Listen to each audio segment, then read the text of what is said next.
welcome to Tea and Strumpets, a Regency romance review. I'm Zoe. And I'm Kelsey.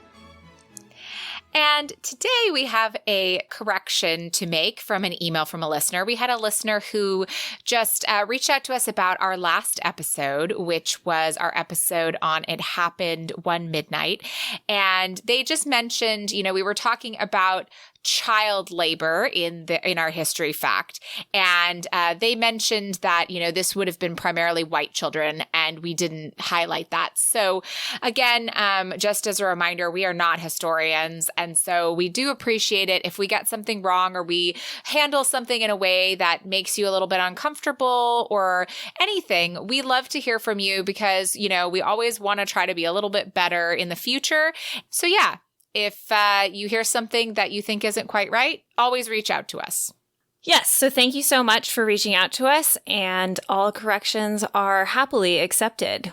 As Zoe mentioned, we're not perfect people, and we welcome all comments and critiques.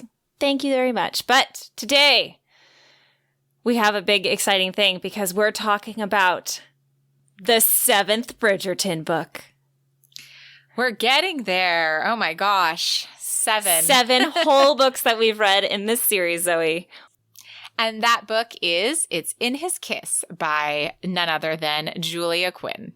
And we do have a few author facts this week, just a couple little tidbits that I found about her, and I just wanted to share them with you all. So the first one is that as of July 15th on her Instagram, Julia Quinn has confirmed that there still isn't a release date for Netflix's Bridgerton. I know. It's devastating. We could all use a little Bridgerton right now. If I had to put money on it, I think Netflix is going to hold it till 2021 or something. I think they're going to delay it. Why? Everybody's at home watching Netflix. I just have this feeling that they wanted to launch it really big at Comic-Con or do a circuit of advertising. I don't know, because it's the first Shondaland production. I don't know. And I don't really see it as being a winter show. No. I felt like it was definitely a spring, summer show. Mm-hmm. And the fact that it hasn't come yet doesn't seem... I don't know. Hopefully I'm wrong. Yeah. Hopefully they just don't know. All right. But we're going to continue with our author facts. So Julia Quinn is one of only 16 authors to be inducted into the Romance Writers of America Hall of Fame. As she should be. So she is, in the Hall of Fame. And the RWA, as many of you guys know, had a lot of scandals last year.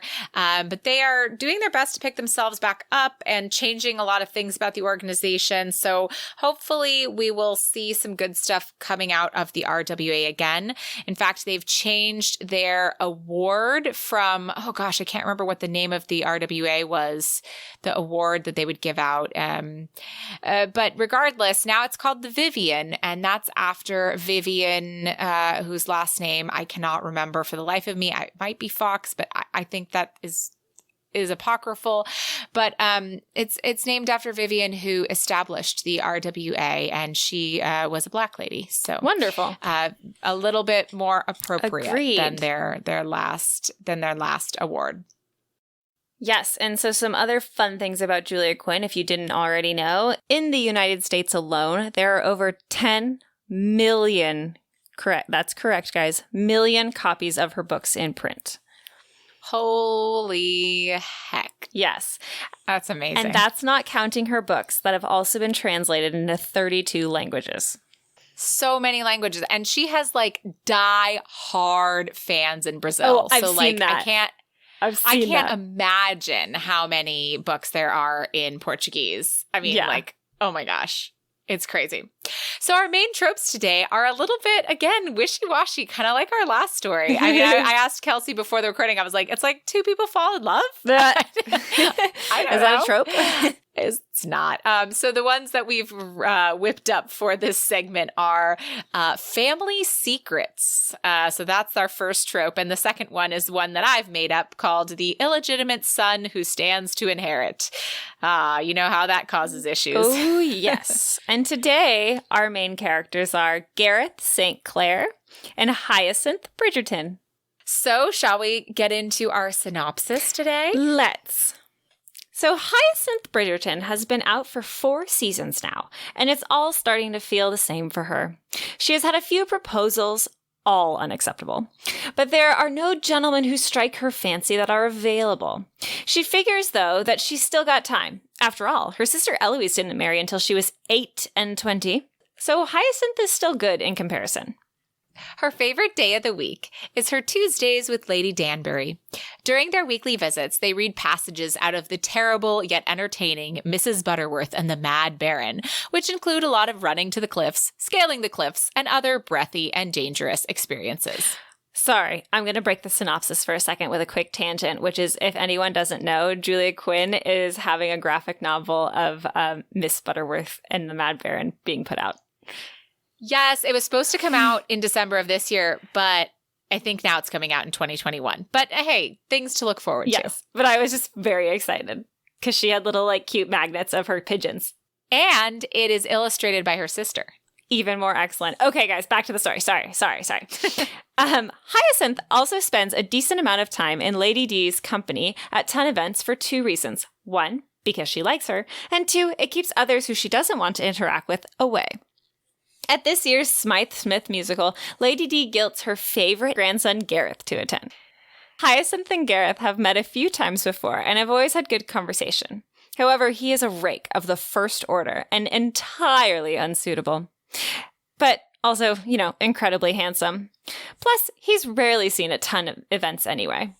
Lady Danbury, though, thinks that her grandson would be perfect for Hyacinth and lets her know that. Hyacinth brushes it off in her typical Hyacinth way, but this first meeting of our main characters leaves her a little breathy herself and wondering if perhaps he might be suitable. We learn that Gareth has had major issues with his father in the past. His father has always hated him and treated him extremely poorly, and for many years, Gareth had no idea why. When his father summoned him home in his 18th year, he finally found out.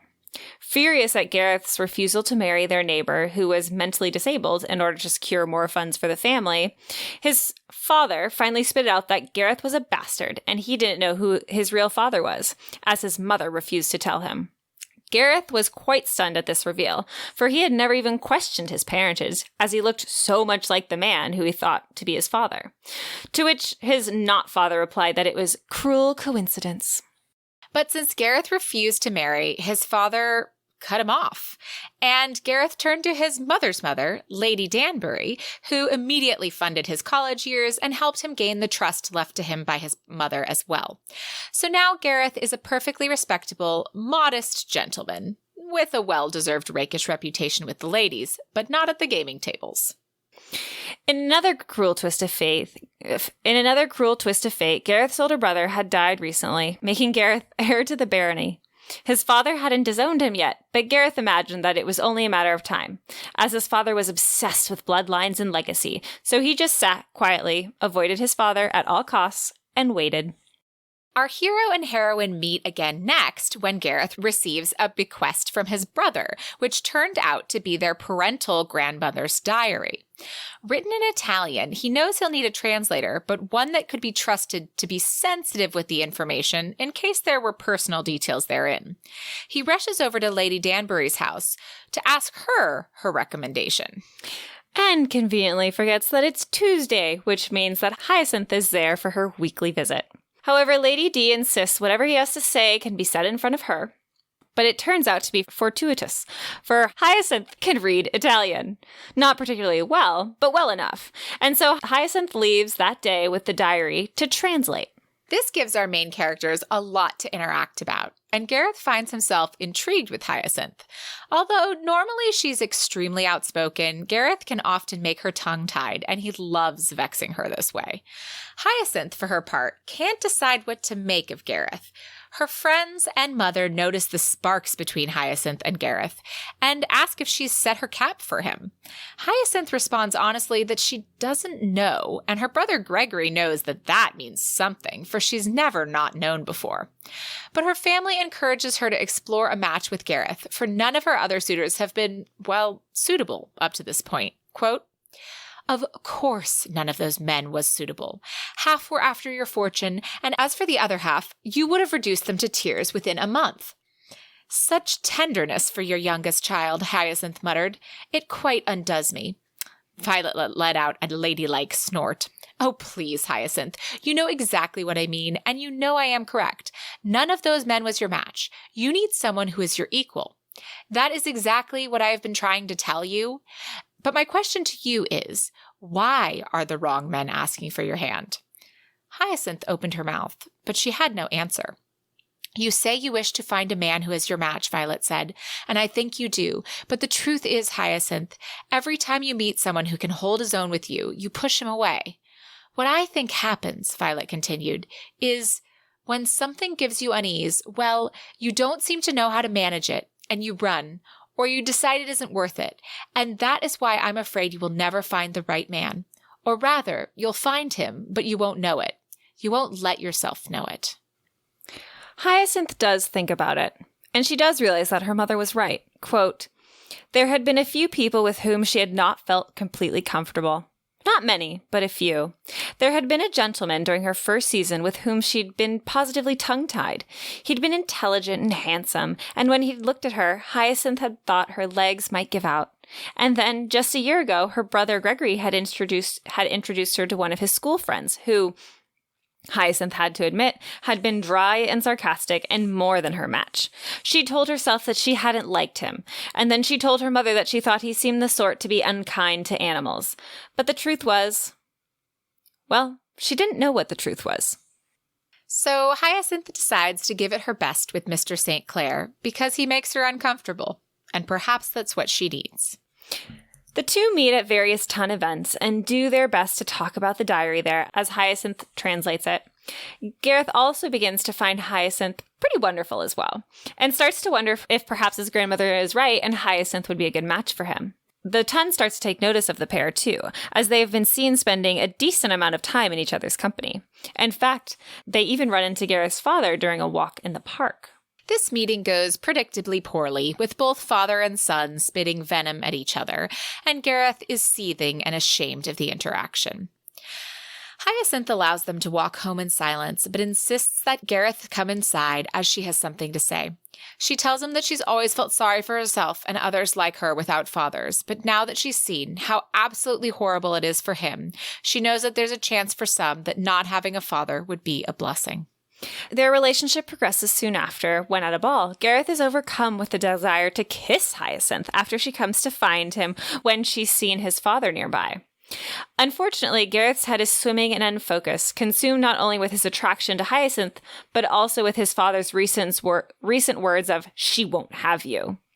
However, they still have the diary to translate. And soon, Hyacinth uncovers something truly exciting. His grandmother had hidden some very expensive jewelry inside their London home.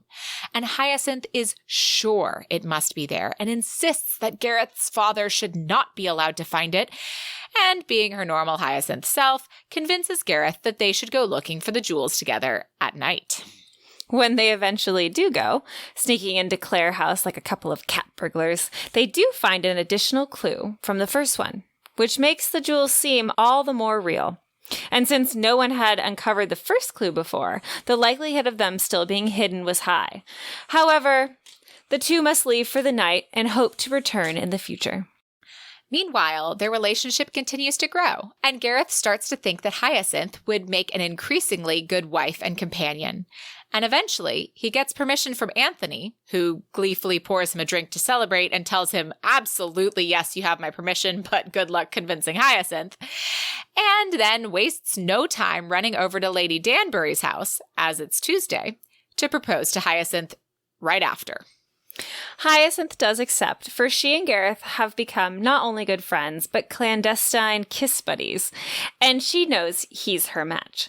In fact, she knew she was going to marry him. She said it to herself a little bit earlier. She sure did. She sure did. But as their wedding approaches, Gareth's father's words still start to get to him. He worries that his father is planning something, perhaps to out or disown Gareth before the wedding and humiliate Hyacinth. So he decides to do two things. One, he tells Hyacinth that he is a bastard and doesn't know who his father is. In fact, he's hoping his grandmother does, and it's in her journal.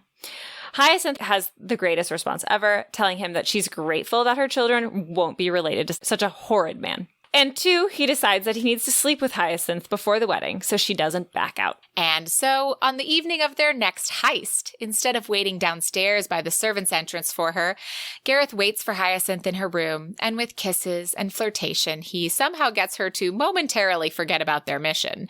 And they have encounter number 1. However, afterwards, Hyacinth is raring to go, so they do head out to Clare House to find the next clue. Though they don't find the jewels, they do find the next clue, and so they leave again. Unfortunately, though, they see his father returning on the street, and while Hyacinth hides in an alley, his father says some nasty things to Gareth that Hyacinth overhears, including that his father goaded Gareth into marrying her. After all, he knew it would be easy to do, as Gareth does the exact opposite of anything he says. So Hyacinth runs off for home on her own, pretty furious. But Gareth's plan has worked. She will not leave him.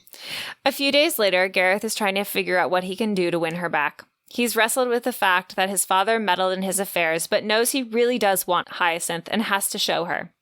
However, she gets to Gareth first because she has found out in the diary who his father is. It turns out that his biological father was actually his not-father's brother. So he is a St. Clair after all, and that's why he looks so much like his now uncle. But in those moments together, suddenly Gareth knew, and he abandons his plans for a grand gesture for something else grand. Quote, "And then suddenly he knew.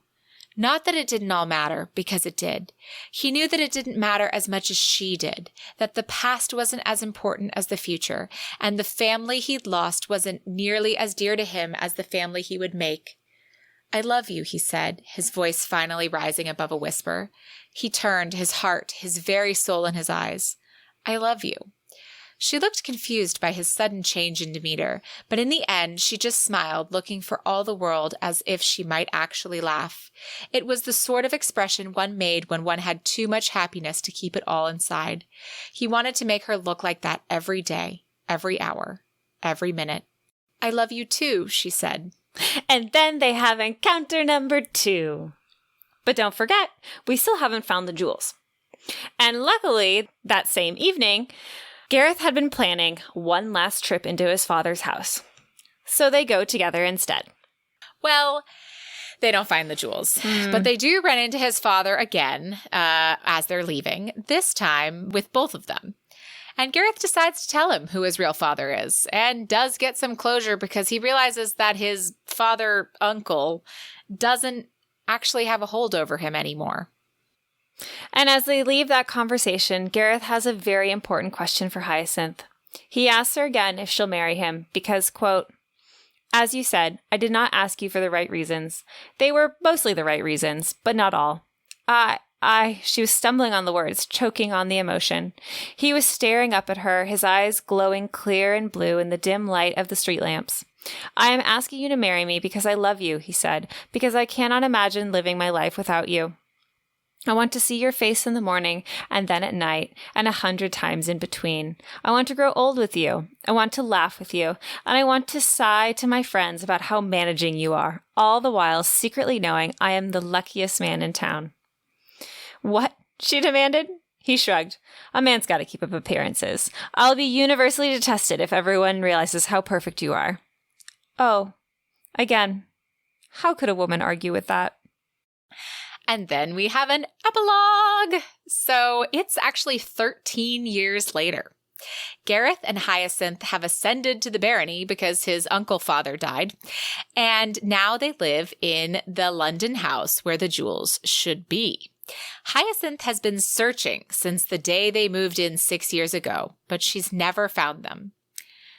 And then one day, their daughter notices a crack in the nursery bathroom wall and pries her little fingers into it to see what it holds. And within, she finds a velvet bag full of diamond jewelry. But then her mother is calling her, so she shoves it back inside to be forgotten for a little longer. The end. Yeah. What an ending. I know. That one gets me every time. Cheeky Isabella. So cheeky. Yep. I mean, named after the grandmother that hid them in the first place. Hid the jewels. So, I mean, they're her birthright, maybe. All right. So before we get too far into our discussions, shall we adjourn to the parlor? We shall.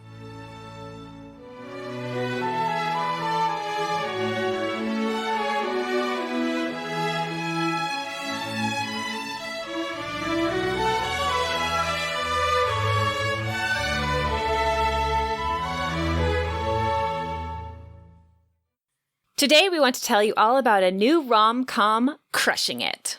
Fresh and on-trend, this exciting new romantic comedy from debut author Lorelei Parker combines humor, second chances, and a good old-fashioned love triangle in a thoroughly relatable tale about a woman blossoming into her own and learning the key to love can only be found by first loving oneself.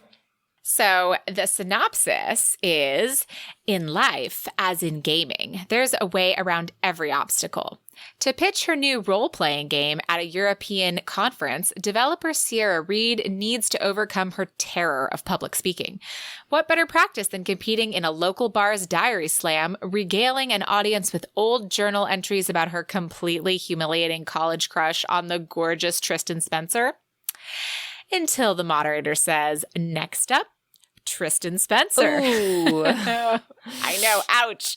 Sierra is mortified, but Tristan is flattered. Caught up in memories of her decade-old obsession as they reconnect, Sierra tries to dismiss her growing qualms about him, but it's not so easy to ignore her deepening friendship with Alfie, the cute, supportive bar owner.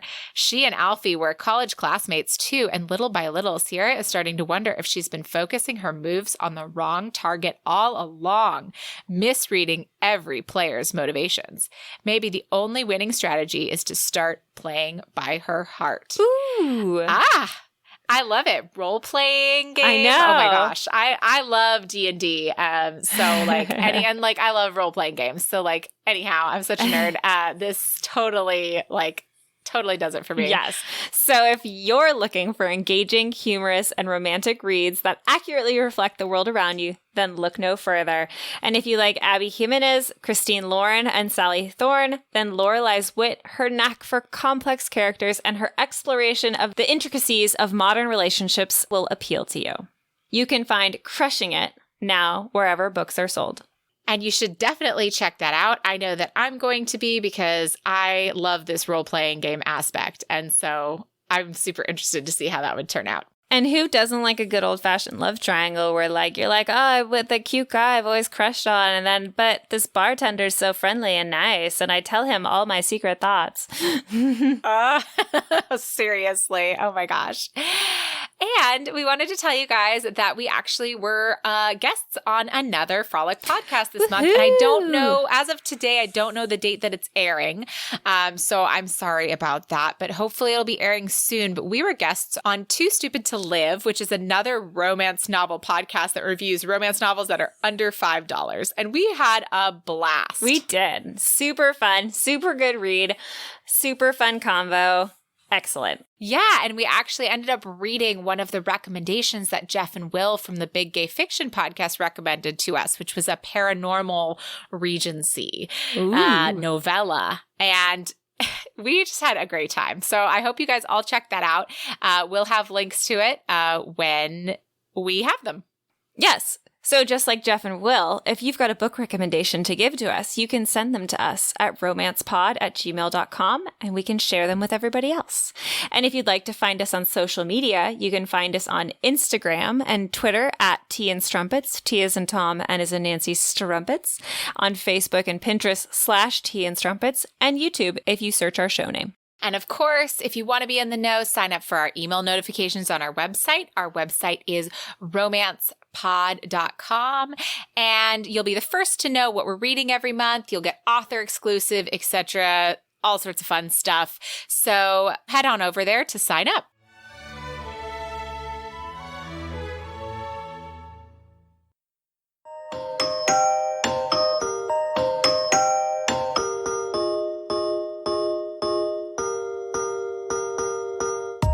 Hey everyone, I'm Katie. And I'm V. And we are This Lesbian Ship is Intense. We're a part of the Frolic Podcast Network. And in our podcast, we cover TV shows, movies, and really any other form of media with lesbian characters. We break down shows from a queer point of view, we gush over our favorite ships, and we critically analyze the impact of media on our community. Check us out on iTunes, Spotify, or SoundCloud.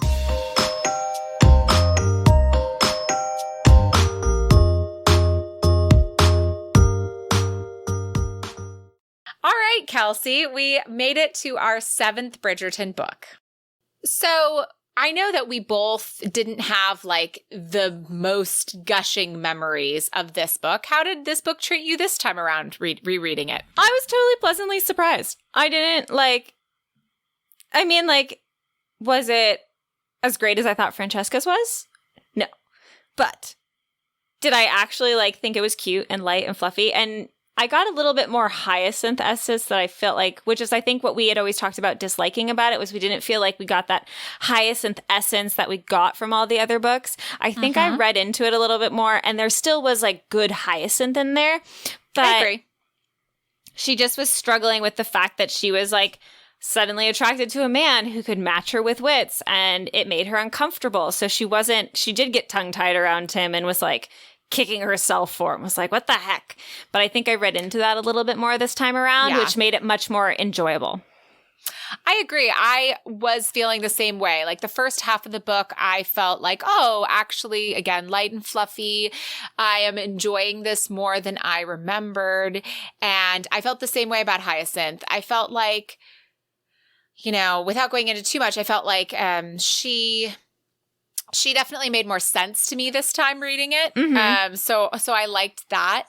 And Gareth is great. I really enjoy him until he and his father kind of start to interact. And I'm just okay. You see it coming like a train barreling at you. Oh my God, Gareth, your father is goading you. You should know this. You should know that this is yeah. I don't know. So I did not enjoy that part of the storyline. And it's I did enjoy that after, they slept together and Hyacinth realized that had been to trap her, from backing out. She was angry, but she was reasonable about it, and then was we still have shit to do. I'm going to keep doing my shit. And I actually really like this guy. I already know that I am in love with him and I want to marry him.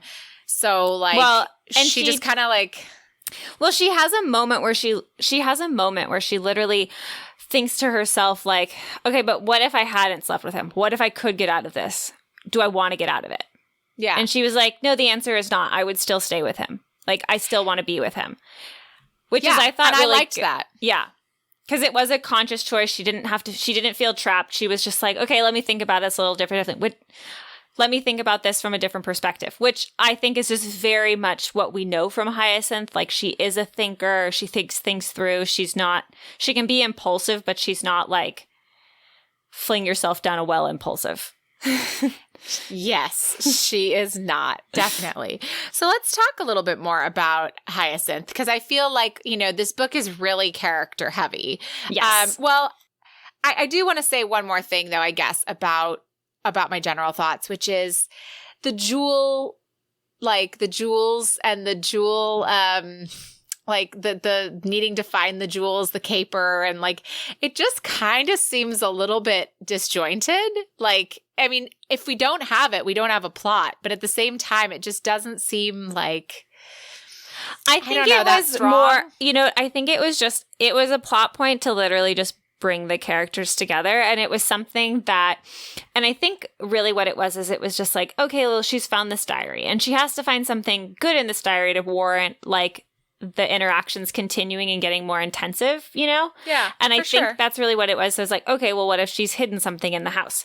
But I think the biggest thing about it is, you're right. I think the jewels themselves were superfluous, which is why she doesn't even find them in the epilogue, It was like, it's there to just say there are jewels in the house. Like, don't worry. But that's not the point of the jewels being there. I think the biggest thing was that Hyacinth, you know, and she says to Gareth, she's like, thanks for this diary, because it's literally like the most fun I've had in years. Like, I love this. It's challenging and it's just so exciting. And I just love her in general from reading her diary. So yeah, no, I definitely, and I agree. I think the epilogue is the best part of the jewels. Like, when the daughter just puts them back in the wall, oh, it's so good. And normally I hate that kind of stuff, but because you don't get the resolution, but I was like, no, that was the right resolution. Hyacinth doesn't get the jewels. Yeah, no, absolutely. No, it's great. But yes, Hyacinth. Let's talk about her. I think she's, you know what? I think the reason why it wasn't so over the top was because Hyacinth just felt like maybe I just identified with her a little bit, but she just felt like a very real person.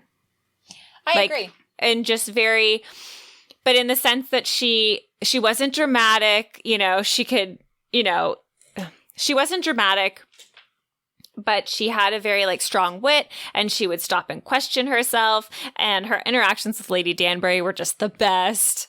Yes.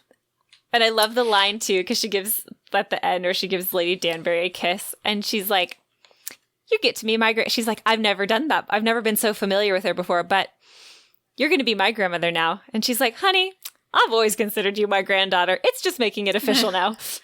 Yeah, it's so sweet. I love it. I love all the Danbury interactions. Well, for me, I definitely I thought that Julia Quinn wrote a really realistic character. I agree, because I understood that character choice for this book a lot more this time. Mm-hmm. Because basically she wrote a character that normally is like, you know, kind of the punchline in a lot of things, and made her be silent and tongue-tied, you know, around this guy that she, you know, is challenged by, rather than being the smartest person in the room. And so, and then Hyacinth rises to the occasion. You know, she grows and she's able to carry on perfectly fine conversations with him. And the being challenged and being uncomfortable part, like that was my favorite part of the book, was her realizing like, oh, I have been kind of running away from things that are difficult. And I think that that's a really cool message to portray. And very relatable. That being said, extremely relatable. That being said, I just didn't like her that much. I just didn't find her that strong compared to other characters in the series. And I don't mean like that strong as a person. I mean that strong as a written character on the page. Yeah, she just didn't like jump out to me. So that was kind of just, I didn't feel particularly drawn to her. Makes sense. But I think that's what you and I had talked about the first time, about when we were talking about like what we remembered of the book. So what would you rate Hyacinth? I'm still going to give her like a 7.5. Like, I think she's a good character. I think she has really good moments. I really like her development. I like that she's a bit more realistic.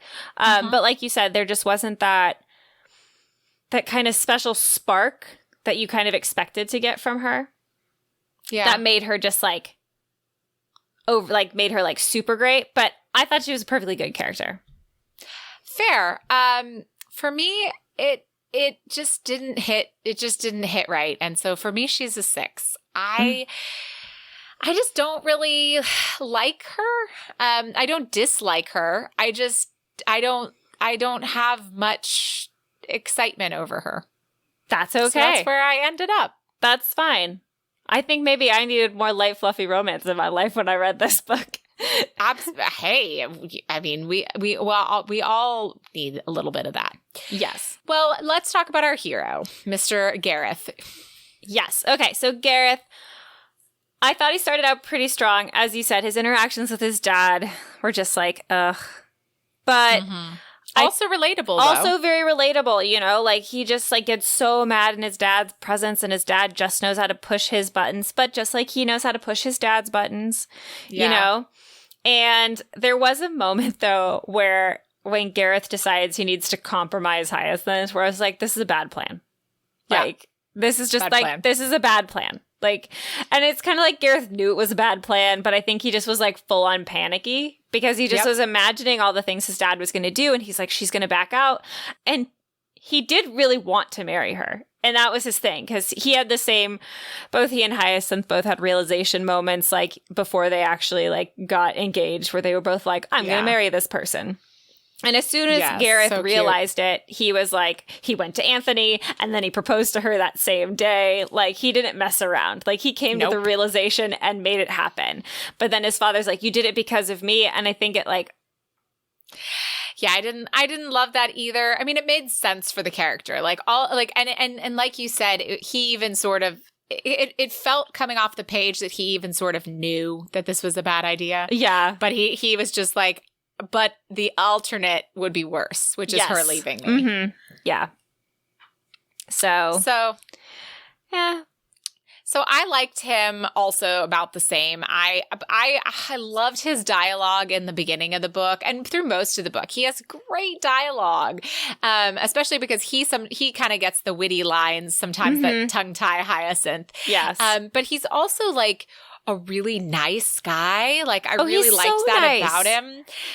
So I feel like he would have been like an 8 or a 9 until we get to the like dad stuff where it just gets like a little bit like meh, you know. Yeah. So for me he landed at a 7. How about you? That's fair. He's about at the 7.5 range for me as well. Yeah. Like I liked both the characters the same for me. Like totally nice, totally good. Was I blown away? No. But did I have fun reading it? And did I have fun reading them? Yes. So well, speaking of reading, do you have a favorite quote from this book? I do. I've got so many quotes. I found this book very highlightable. That's funny. I found this book completely unhighlightable. I didn't highlight one thing. Yeah. Wow. Not one. I just felt like it was all kind of the same level. But I do have a favorite quote still. Okay. I went back and found it. Well, like, I liked some of the big passages where, like, I think the dialogue in it was really good. I highlighted a ton of dialogue. Okay. You get a lot of Lady Danbury. Of course it's going to be good. Well, yes, that's true. Okay. Well, you won't have to drag me. Gareth thought his head might explode. Good God, woman, have you been listening to anything I've said? Of course I have. I have 4 older brothers. I can recognize a supercilious pontificating male when I see one. Oh, Hyacinth, burning it up. Oh, those are some good things from her. So my favorite quote is actually from Gareth and Gregory. So it's after Gareth has decided to ask Hyacinth to marry him, or has asked Hyacinth to marry him. And it is, Gareth turned to Gregory. Your sister will be safe with me, he said. I give you my vow. Oh, I have no worries on that score, Gregory said with a bland smile. The real question is, will you be safe with her? Oh, Gregory. Yeah, definitely like that. And we get a little bit more Gregory this book because he and Hyacinth are closest in age. Mm-hmm. You know, they were kind of children for a lot of the other books. So you do get a little bit of a glimpse of Gregory's character, which is fun. Yes, very fun. Do you have another quote you want to share? Are you good? Yes. So Gareth says, I would give the world to have one more person from whom I would lay down my life, he said. And then Hyacinth realized that some things did come in a flash. And there were some things one simply knew without possessing the ability to explain them. Because in that moment, she knew she was going to marry this man. No one else would do. I loved that little moment from both of them. He had one too. He had a very similar moment. And it was really sweet. And yeah, it was really sweet. Yeah. And the whole line of I would give my life to have one, I would give the world to have one more person I lay down my life for is because he's saying that his grandmother, Lady Danbury, is the only person whom he loves that loves him in return. And like, she's basically his only family because his brother has died. And so he would just do anything to have another person to call his own, essentially. Heart-wrenching. I know. All right, so steaminess rating and our encounter counter. We had 2 encounters. Yes. Perfectly respectable. Perfectly respectable. How would you rate the steaminess? I didn't find them like crazy steamy. I found them good, just not like they weren't like, wow. My tea was a little cold. I had zero butterflies. I had no, I just was like, this is a passage just like all the others for me. Like I didn't feel the chemistry, I guess. I mean, they had chemistry. Don't get me wrong. They had chemistry, Yes. but it just like didn't like translate into the bedroom for me for whatever reason. So I didn't find it that steamy. That's fair. Like I said, I wasn't like, I thought they were good scenes, but I didn't find them particularly like steamy either. Yeah. So then we get to talk about our feminist recap. What are your thoughts on this one? I really don't know. So I would say, like, I think it's a supporter. I don't think this book is like, you know, super blazing hot feminist, but I think that, you know, Gareth treats women in a modern way. He loves his grandmother, you know, Yes. he wants a woman like Hyacinth who is smart and outspoken and can keep up, you know, mentally with him. He doesn't want a simpering miss like his friends do. And he kind of talks about that a little bit or mulls it over. And so I think it's supportive. I don't think it's like this is, you know, a book that is like moving an agenda forward in any respect. But Yeah. I think it's perfectly supportive. Okay, cool. I mean, like, that makes sense because I would say it's like leaning to supportive because, like, it does have strong female characters. It advocates strong female characters. He likes women who are strong. And there's nothing against against this book for any reason. Like, there's no bad lines in it. So, cool. Yeah. Good job, Julia Quinn. As usual. But we're at our final book ratings. So I know. How did we get here so quickly? What would you rate this one? Our 7th Bridgerton installment. I'll rate it a 7. I liked Fair. it. It was fine. It was perfectly respectable. It's not the one I'm going to say you should definitely go read and you need to read this now, but I didn't dislike it. And it wasn't a take or leave it. It's definitely a firm like for me. So, Yeah. I did not like this book. oh, I didn't like it. I tried to like it. There is nothing bad about this book. This book just doesn't do it for me, which is why I'm not going to rate it like below take it or leave it, because I don't think that this book is that quality. Like, I think this is a perfectly quality book, but all of the things didn't quite line up. Again, it was the same feeling that I read it before. I didn't have that much fun reading it. It wasn't a chore to read, but it just doesn't jive with me. So I give this book a 6.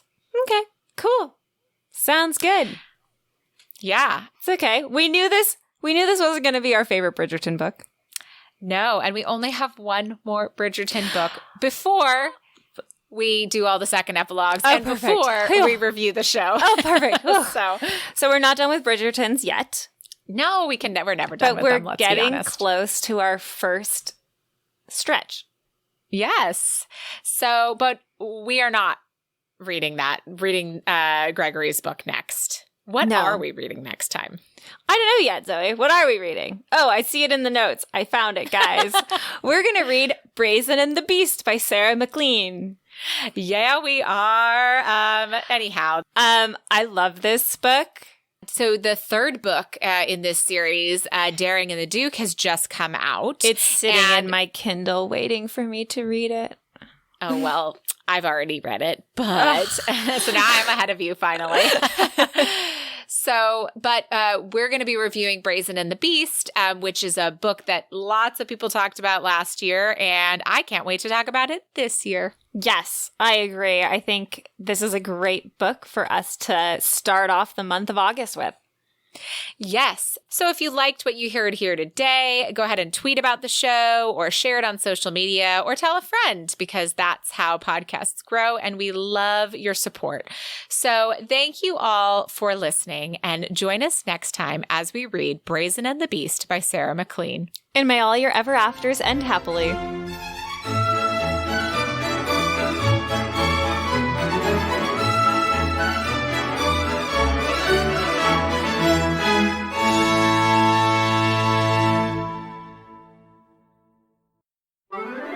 Tea and Strumpets is part of the Frolic Podcast Network. Find more podcasts you'll love at frolic.media/podcasts. Hyacinth and Gareth. Gareth. I'm going to just lisp through the whole thing. Hyacinth and Gareth. That was one of the quotes in the book. It was so funny. So great. But it turns out to be fortuitous. Oh my God, I can't say these names. It's hard. But it turns out to be fortuitous because Hyacinth